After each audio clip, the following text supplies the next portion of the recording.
Parce que tu es cet ami fidèle. Nous voulons te chanter encore ce matin. Quel ami fidèle et tendre. Numéro 296 dans notre recueil.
Jésus est Seigneur.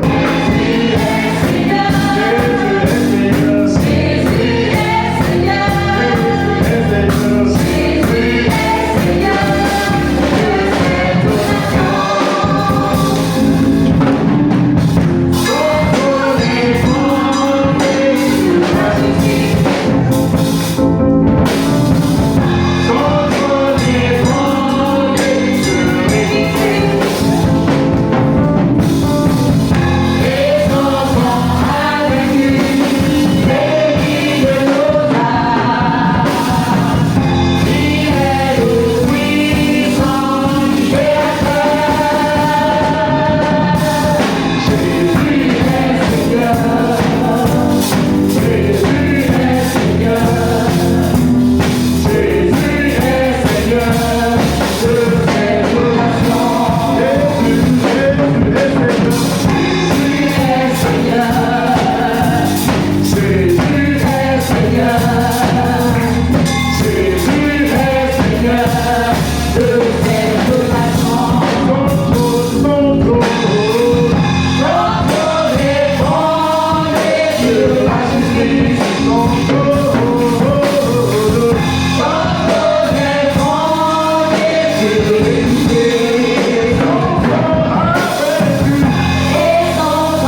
dans le monde entier, le Saint-Esprit agit. Dans le monde entier, dans le monde entier, dans le monde entier, le Seigneur répand sa grâce, remplissant tout l'univers.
Je veux compter sur ta grâce.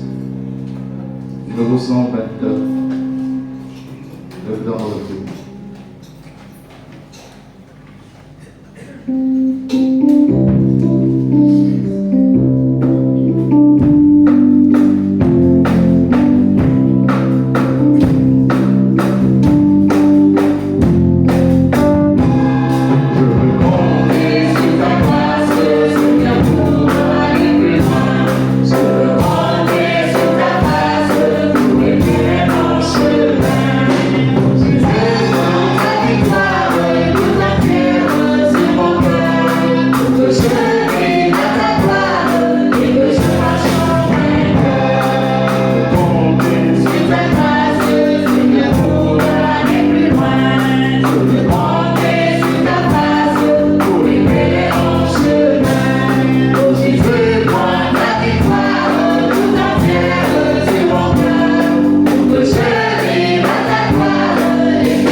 Traverser le brûlant désert, nous savons que le Seigneur est avec nous.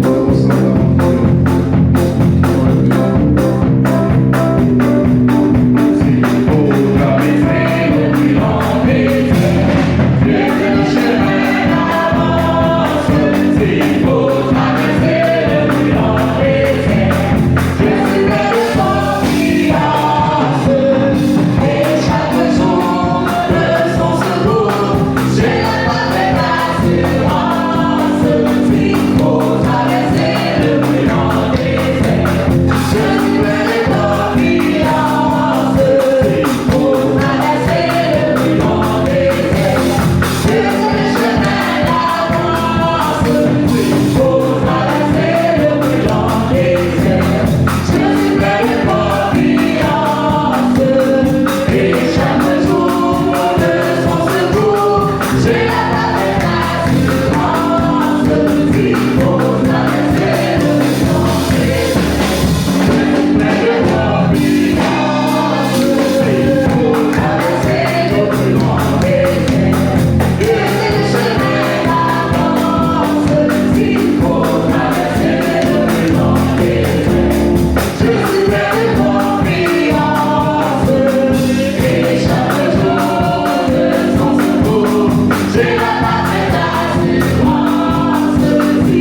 une râpe d'or.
Nous prenons le 157. Je te servirai.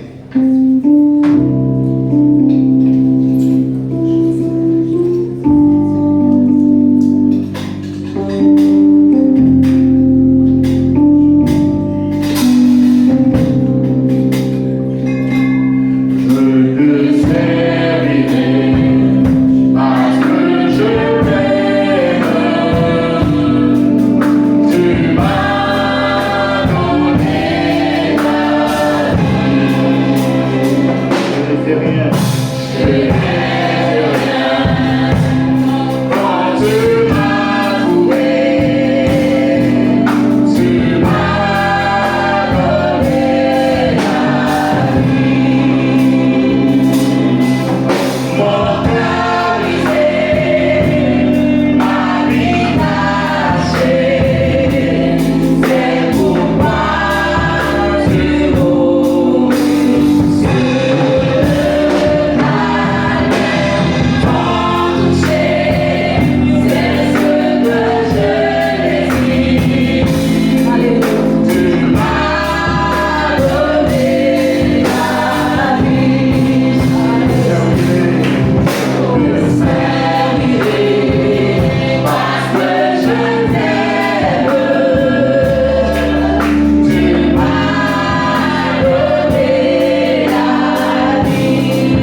tous les autres noms disparaissent. Jusqu'à ce qu'il ne reste que tous les autres noms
Amen.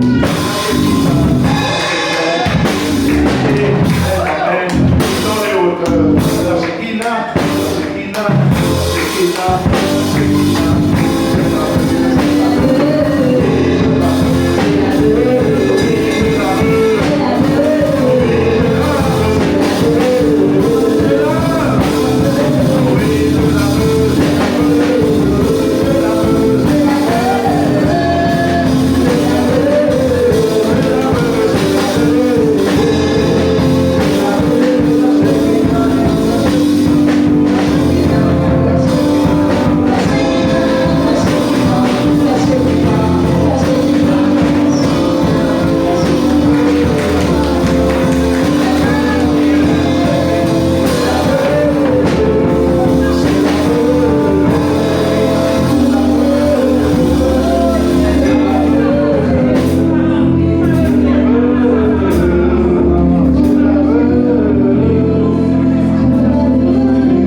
esprits des prophètes te touchent. Que les esprits des prophètes te touchent. Parce qu'il veut te sauver. Il veut te guérir. Le Dieu des prophètes. Le Dieu des esprits des prophètes te visite maintenant. Il veut te transformer. Il veut te transformer. Si le Dieu des esprits des prophètes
Bonjour frères et sœurs, bienvenue dans la maison de notre Père.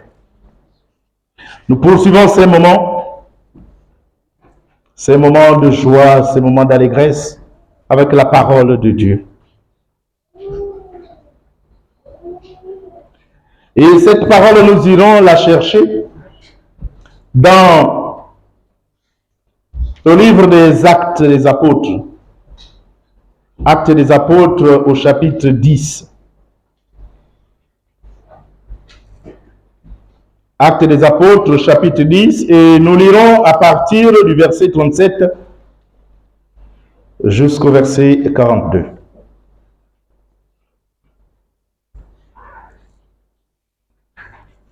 Actes des Apôtres, chapitre 10, verset 37 à 42. Je lis la parole de Dieu. Vous savez ce qui est arrivé dans toute la Judée. Après avoir commencé en Galilée, à la suite du baptême que Jean a prêché.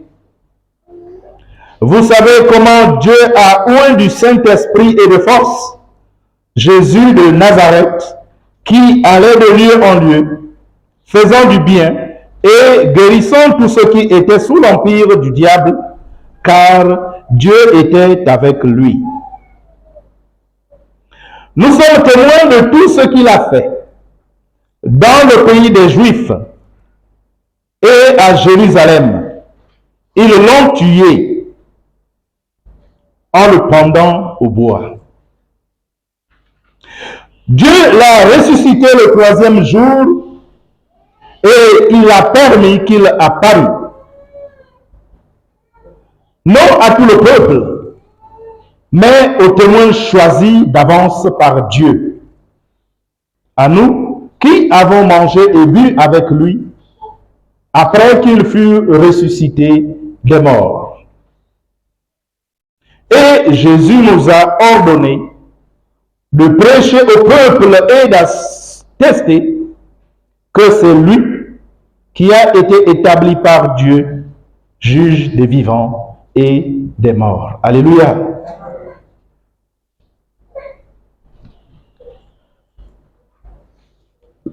Le thème du message de ce matin s'intitule « Es-tu prêt pour ton ministère ?» Es-tu prêt pour ton ministère?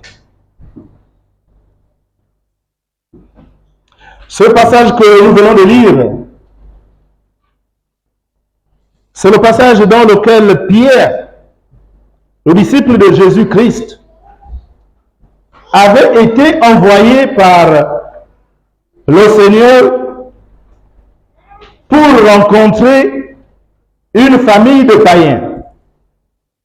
Donc Corneille. Corneille était quelqu'un de pieux. Il priait Dieu, il craignait Dieu avec sa famille. Il n'était pas juif.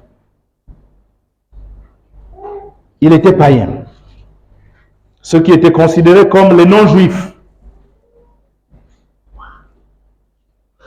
Alors, pendant qu'il faisait ses prières, Dieu va lui apparaître et lui demandera d'envoyer quelqu'un chercher un certain Simon, nommé Pierre, qui habitait quelque part.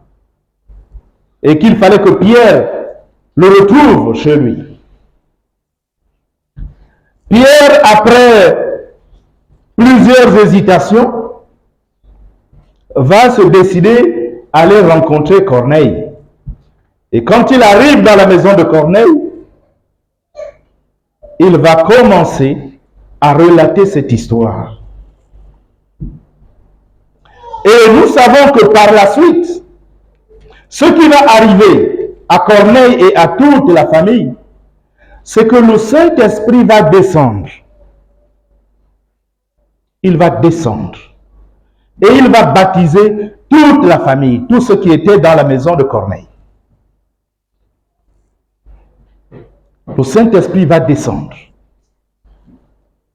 Et il baptise tout ce monde. Comment Pierre a-t-il eu cette onction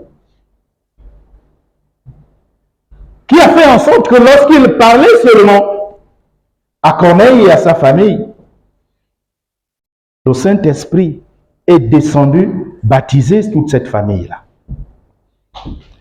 Le Seigneur Jésus-Christ a décidé de baptiser toute la famille de Corneille.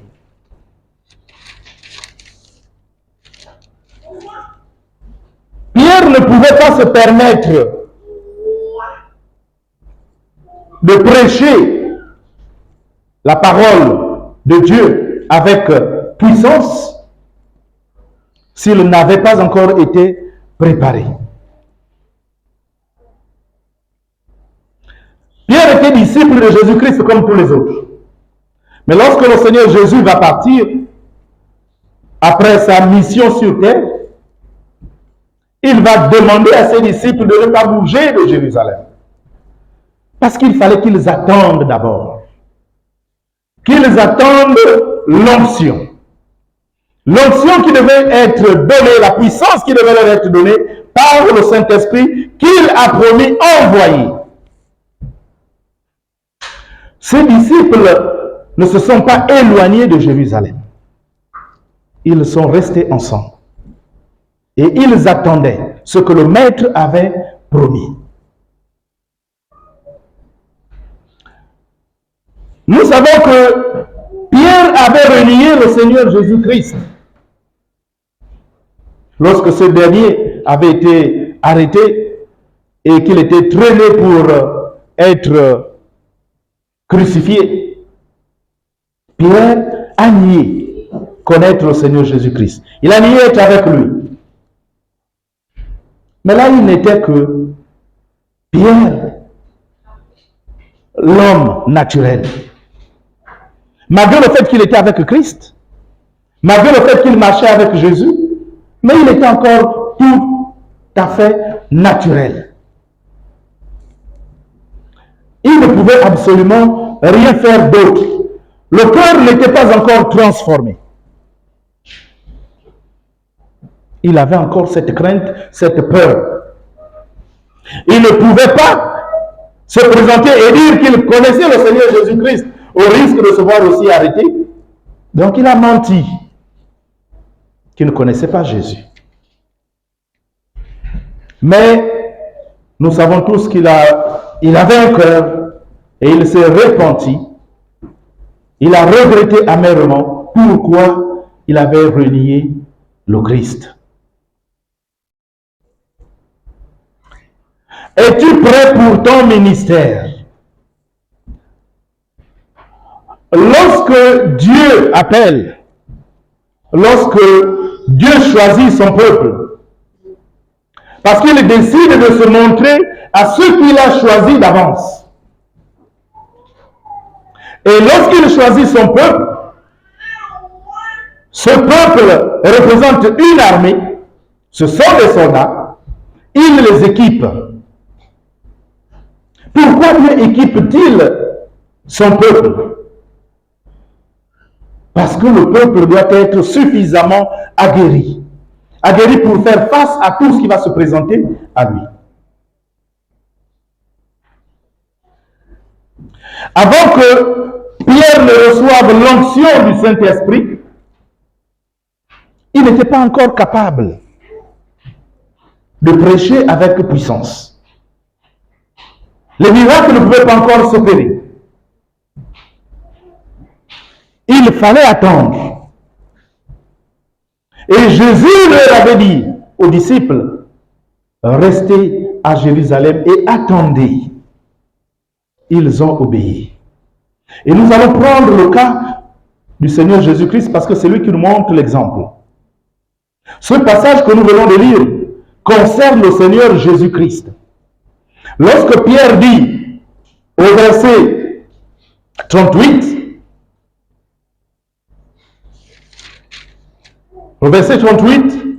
vous savez comment Dieu a oint du Saint-Esprit et de force Jésus de Nazareth, qui allait de lieu en lieu faisant du bien et guérissant tous ceux qui étaient sous l'empire du diable, car Dieu était avec lui. Dieu était avec lui. Pierre, au départ, Dieu n'était pas encore avec lui lorsqu'il a renié Jésus-Christ. Avant que sa prédication ne puisse amener plus de 3000 âmes à être converties, Pierre n'avait pas encore Dieu avec lui. Parce qu'il n'avait pas encore reçu l'onction.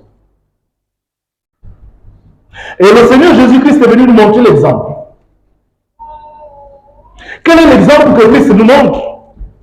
Lorsqu'il arrive pour sa mission sur terre, il ne pouvait pas commencer la mission sans d'abord obtenir le feu vert de Dieu le Père qu'il a envoyé. Il est descendu sur terre, il s'est incarné et il a commencé à grandir comme un être normal. Et la parole de Dieu nous dit que c'est autour de 30 ans que maintenant son ministère va commencer. Et il va commencer comment? Jésus-Christ va d'abord se faire baptiser d'eau. Quand il reçoit le baptême d'eau, Dieu va l'oindre du Saint-Esprit. Il va recevoir le baptême du Saint-Esprit par la colombe qui va venir se poser sur lui. À partir de ce moment, Jésus-Christ a reçu l'onction du Saint-Esprit pour être prêt à commencer son ministère. Il va recevoir cette onction, il va recevoir cette force. Et c'est cette force qui va l'emmener dans le désert. Dans le désert où il va passer 40 jours et 40 nuits, sans manger ni boire. Un être humain normal, qui n'est pas loin du Saint-Esprit, ne peut pas faire 40 jours, 40 nuits, sans manger ni boire. Il faut avoir une force surnaturelle en soi pour pouvoir y arriver. Après que Jésus ait été baptisé du Saint-Esprit, il n'a pas commencé son ministère. Il n'a pas commencé son ministère. Il ne faisait pas encore de miracle. Il ne guérissait pas les malades. Il ne chassait pas les démons. Pourtant, il est Dieu. Il pouvait bien le faire. Il avait déjà reçu la puissance. Il a reçu l'onction du Saint-Esprit. Mais pourquoi ne pouvait-il pas déjà opérer des miracles? Pourquoi ne pouvait-il pas commencer son ministère? Il fallait qu'il ait le feu vert du Père. Il fallait qu'il soit préparé, qu'il soit prêt pour le ministère, prêt à accomplir la mission qu'il est venu faire sur terre. Il va passer du temps dans le désert, dans le jeûne et dans la prière. Et au sortir de là, parce que le Seigneur Jésus-Christ va être tenté. Il va te tenter par le diable. Et comme le diable est subtil, il utilise la parole de Dieu pour tenter le Seigneur Jésus-Christ. Et c'est ce que le diable fait. Il utilise la parole de Dieu pour tenter le peuple de Dieu, les enfants de Dieu. Non seulement il va utiliser la parole, mais il va l'utiliser à l'envers. Il va pervertir la parole pour pouvoir entraîner les enfants de Dieu dans les ténèbres. Mais Jésus-Christ nous montre encore l'exemple là. Il utilise cette même parole pour contrecarrer la tentation du diable. Après qu'il ait refoulé le diable parce que le diable ne pouvait pas réussir à le faire tomber, Jésus va maintenant sortir de là où il était.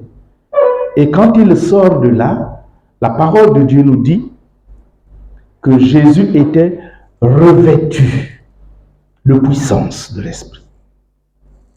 Donc il a reçu le revêtement de puissance. Et après avoir reçu le revêtement de puissance, les miracles ont commencé. Il a commencé à exercer son ministère. Il a commencé à opérer des miracles. Il a commencé à guérir toutes les personnes qu'il touchait. Parce qu'il a reçu le revêtement de puissance de l'Esprit. Et c'est le Saint-Esprit qui lui a donné cette onction. Il avait besoin de l'onction du Saint-Esprit. Il avait besoin du revêtement de puissance du Saint-Esprit et du feu vert de Dieu le Père qu'il a envoyé pour dire « Maintenant tu es prêt pour la mission ». Et là, le Seigneur Jésus-Christ a commencé à exercer. Il a commencé à exercer son ministère, qui n'a duré que 3 ans. Mais c'était le temps prévu pour sa mission. Donc, lorsque Dieu appelle, il nous équipe. Mais quand il nous équipe, est-ce à dire que nous sommes prêts pour la mission? Il y a beaucoup de questions que nous pouvons nous poser. On reçoit le baptême d'eau. Ensuite, nous recevons le baptême dans le Saint-Esprit. Mais est-ce suffisant pour pouvoir exercer le ministère, pour pouvoir accomplir la mission que Dieu nous a confiée sur terre? Parce que Dieu veut que son peuple soit formé, que son peuple soit prêt à affronter tout ce qui va se présenter comme montagne, comme difficulté. Es-tu prêt pour ton ministère? Pourquoi beaucoup de chrétiens se cassent souvent la figure? À cause du zèle, parce que le zèle peut nous pousser à aller de l'avant et nous n'avons pas encore reçu le feu vert de celui qui nous a envoyés. Mais nous sommes pressés et nous voulons vite faire les choses. Mais lorsqu'on se retrouve face à certaines difficultés, quand on va traverser maintenant la vallée de Baca, on est découragé. On se décourage, on baisse la garde. Et on commence à trouver des raisons. On oublie qu'en fait, on n'est pas encore prêt pour la mission. Nous avons reçu l'armement lorsqu'on a été baptisé du Saint-Esprit. Mais nous n'avons pas encore reçu l'ordre d'aller au combat. Parce qu'il nous manque encore le revêtement de puissance. Et c'est ce revêtement de puissance que le Saint-Esprit donne, qui a permis au Seigneur Jésus-Christ de commencer maintenant à exercer son ministère. Et là, il pouvait opérer des miracles, faire des prodiges, guérir tous ceux qui étaient malades.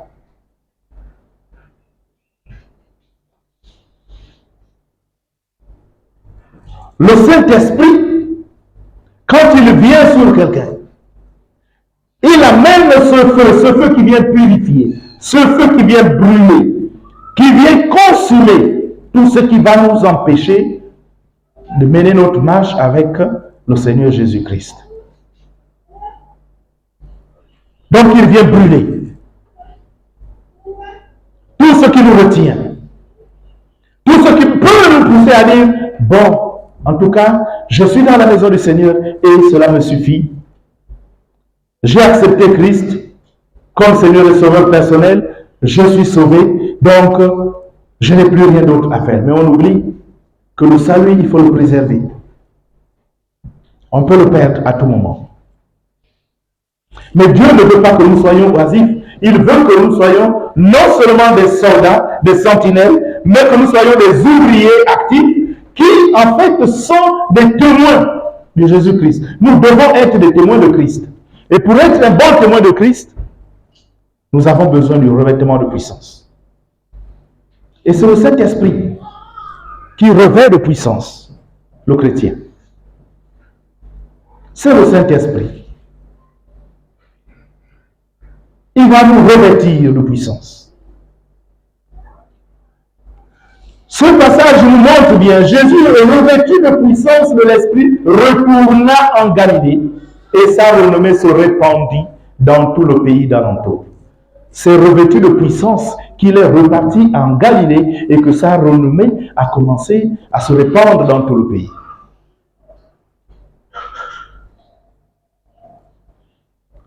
Donc nous avons besoin de ce revêtement de puissance. Mais comment avoir le revêtement de puissance si nous n'avons pas la force ou la capacité de pouvoir rechercher ce revêtement? De la même façon que nous avons eu la soif d'être baptisés du Saint-Esprit, nous devons aussi avoir la soif d'être revêtus de puissance. Nous devons avoir cette soif. Rechercher à être revêtus de puissance. C'est lorsqu'on est revêtu de puissance du Saint-Esprit qu'on peut maintenant opérer des miracles.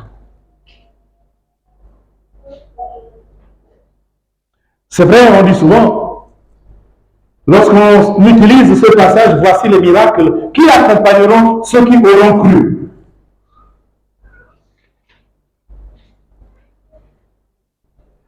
Ils guériront les malades, ils chasseront les démons, ainsi de suite. Mais comment peut-on chasser un démon si on n'a pas de puissance? Comment peut-on guérir un malade si on n'a pas la puissance du Saint-Esprit? Si on n'a pas l'onction du Saint-Esprit? On peut croire, on peut accepter le Seigneur Jésus, mais si on ne reçoit pas l'onction du Saint-Esprit, comment est-ce qu'on peut chasser les démons? Comment est-ce qu'on peut guérir les malades par imposition de main? Donc nous avons là une clé importante pour faire de nous des soldats efficaces entre les mains du Seigneur Jésus. Amen.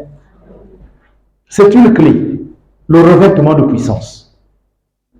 Nous avons besoin de chercher ce revêtement de puissance. Rechercher le revêtement de puissance par le jeûne. Rechercher le revêtement de puissance par la prière. Rechercher le revêtement de puissance par la méditation de la parole. C'est lorsque nous réunissons tous ces éléments que nous serons à même de pouvoir communier en permanence avec l'Esprit Saint. Nous pouvons maintenant être conduits par le Saint-Esprit parce que nous recevrons les instructions de Dieu. Il dit dans sa parole, je vous instruirai et je vous montrerai le chemin que vous devez suivre. Donc c'est Dieu qui nous instruit. C'est Dieu qui nous montre le chemin à suivre. Mais comment pouvons-nous être conduits par lui? Comment pouvons-nous recevoir son instruction? Et comment pouvons-nous suivre le chemin qu'il nous montre si nous ne sommes pas en communion avec lui? Il nous sera difficile de le faire. D'où la nécessité de rechercher le revêtement de puissance du Saint-Esprit. Lorsqu'on est revêtu de cette puissance, on a maintenant la facilité d'être en communion permanente avec le Seigneur. En communion permanente avec le Saint-Esprit. Et là, nous recevons l'instruction directement de Dieu. Il nous instruit. Il nous communique. Toutes les questions que nous nous posons, nous les lui adressons, il les reçoit. Et il nous répond. Parce que nous sommes en communion permanente. Et il nous donne les directives. Ce que nous devons faire. Comment nous devons agir. Que ce soit dans sa maison, que ce soit dans nos activités. Nous avons besoin que le Seigneur nous instruise et qu'il nous montre la voie à suivre. Mais pour cela, il faut que nous ayons ce revêtement de puissance. Alléluia. Et c'est le revêtement de puissance qui va faire de nous des chrétiens puissants. Des chrétiens qui sont de véritables témoins du Seigneur Jésus-Christ. Nous serons à même de pouvoir répandre son évangile de vérité et de justice avec puissance. Parce que l'onction du Saint-Esprit sera en nous, la puissance du Saint-Esprit sera en nous et nous aurons reçu le feu vert pour pouvoir exercer notre ministère. Mais il faut que nous soyons formés. Il faut que nous soyons aguerris. Il faut que nous soyons affermis dans la foi pour être prêts à accomplir notre mission ou nos missions. Parce que le Seigneur nous envoie en mission. Il nous confie des missions que nous devons accomplir. Et nous ne pouvons pas les accomplir tout seuls. Nous avons besoin du Saint-Esprit. C'est lui la source de puissance de l'Église. Non seulement le Saint-Esprit était la source de puissance des apôtres, des disciples de Jésus-Christ, mais il est la source de puissance de nous autres aussi, dans la nouvelle alliance. Il est notre source de puissance. Et nous avons besoin de lui. L'Église a besoin de lui. L'Église a besoin de l'onction du Saint-Esprit et de la puissance du Saint-Esprit. Nous ne pouvons rien faire en tant que chrétiens sans le Saint-Esprit. Nous ne sommes pas capables de faire quoi que ce soit dans la maison de Dieu ou en dehors de la maison de Dieu, en tant qu'enfant de Dieu, sans l'onction du Saint-Esprit, sans la puissance du Saint-Esprit, sans la force du Saint-Esprit.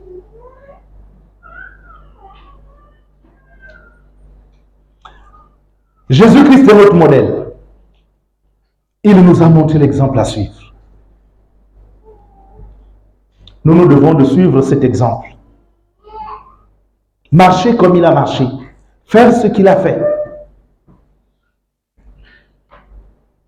Il s'est éloigné pour recevoir le revêtement de puissance.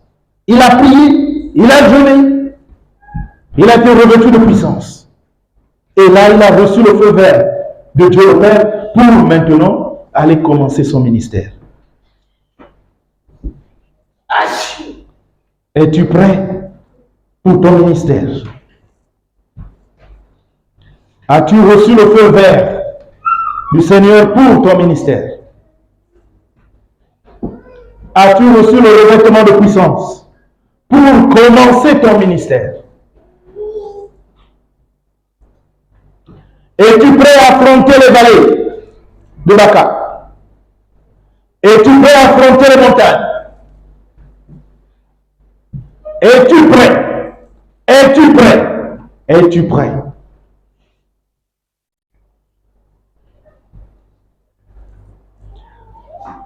Jacob s'est accroché à l'ange de l'Éternel parce qu'il avait besoin de l'onction. Il devait retourner chez son frère. Mais il avait peur de se faire tuer par ce dernier. Il se disait, faible que je suis, si je vais auprès de mon grand frère Ésaü, je suis un homme mort. J'ai besoin de l'onction. Et il s'est agrippé à l'ange de l'Éternel. Il a dit, je ne te lâche pas si tu ne me bénis pas.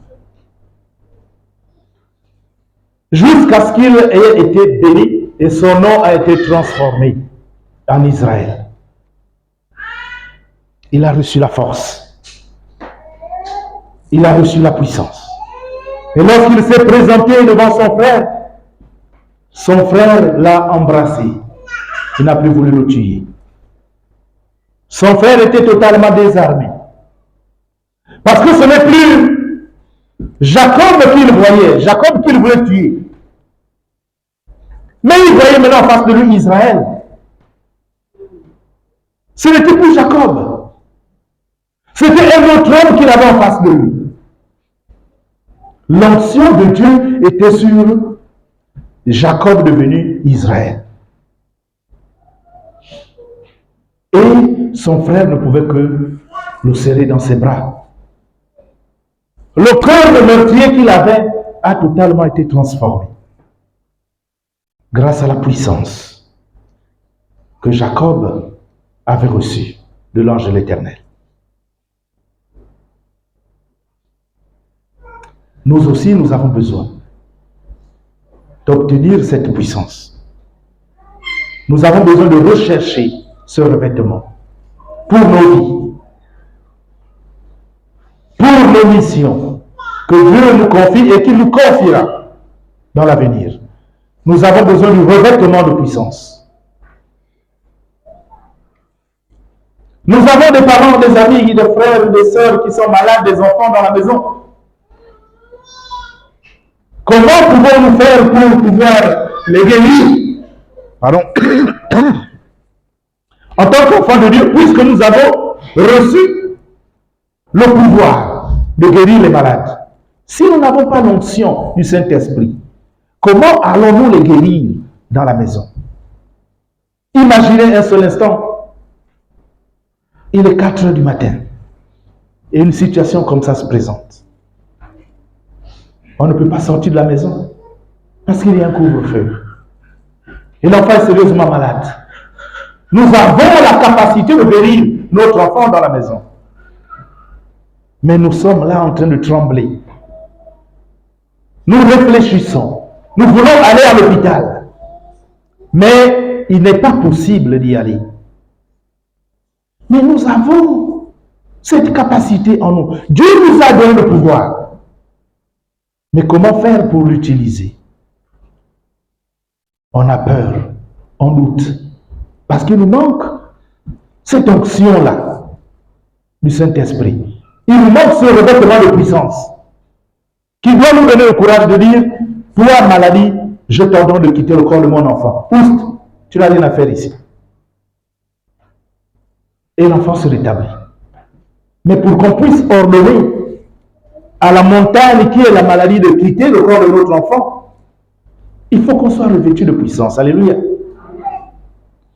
Il nous faut être revêtu de puissance. On ordonne à la maladie et la maladie s'en va.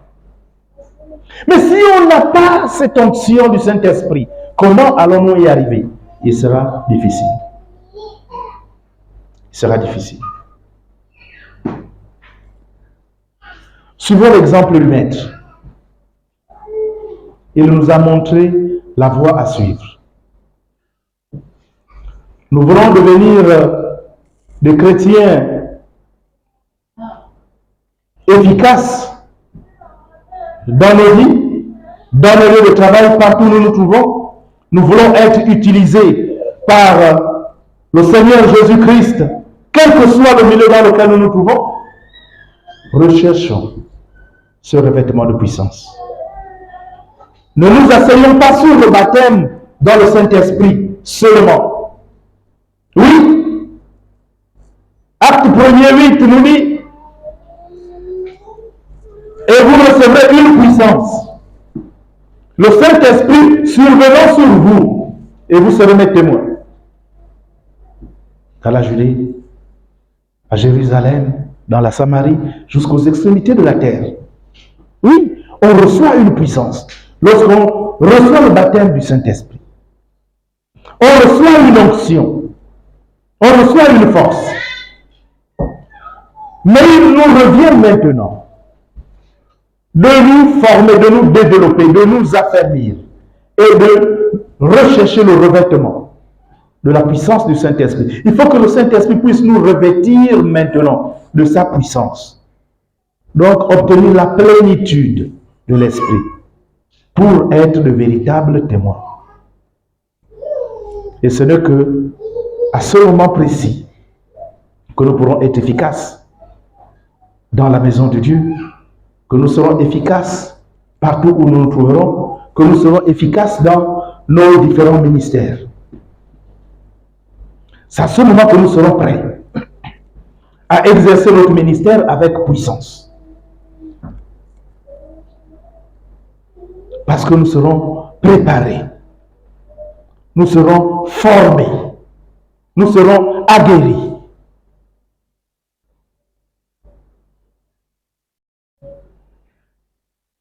Que le Saint-Esprit puisse nous oindre davantage. Parce que c'est lui qui donne cette force. et cette puissance. C'est lui qui donne l'onction.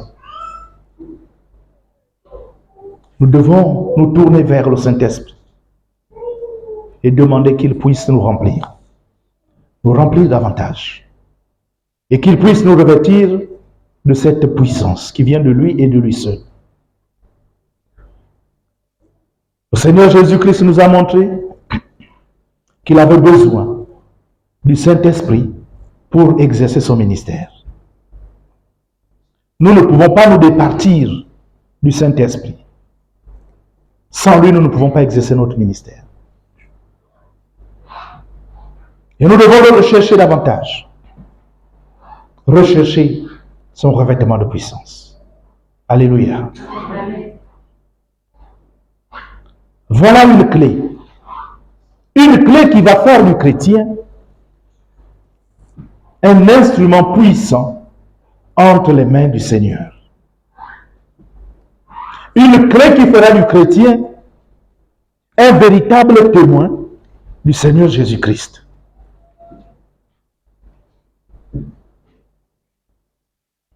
Nous devons rechercher cette clé. Et cela ne dépend que de nous-mêmes. Notre volonté, notre disponibilité. L'objectif que nous recherchons avec le Seigneur Jésus. Œuvrons pour pouvoir obtenir ce revêtement de puissance. Que le Seigneur nous aide et qu'il nous donne la force de pouvoir aller de l'avant. Car nous voulons être en communion avec lui en permanence. Et nous avons besoin d'être des enfants de Dieu puissants. Pour que cette lumière puisse luire et faire reculer les ténèbres, nous avons besoin de ce revêtement de puissance. Courbons-nous dans la prière.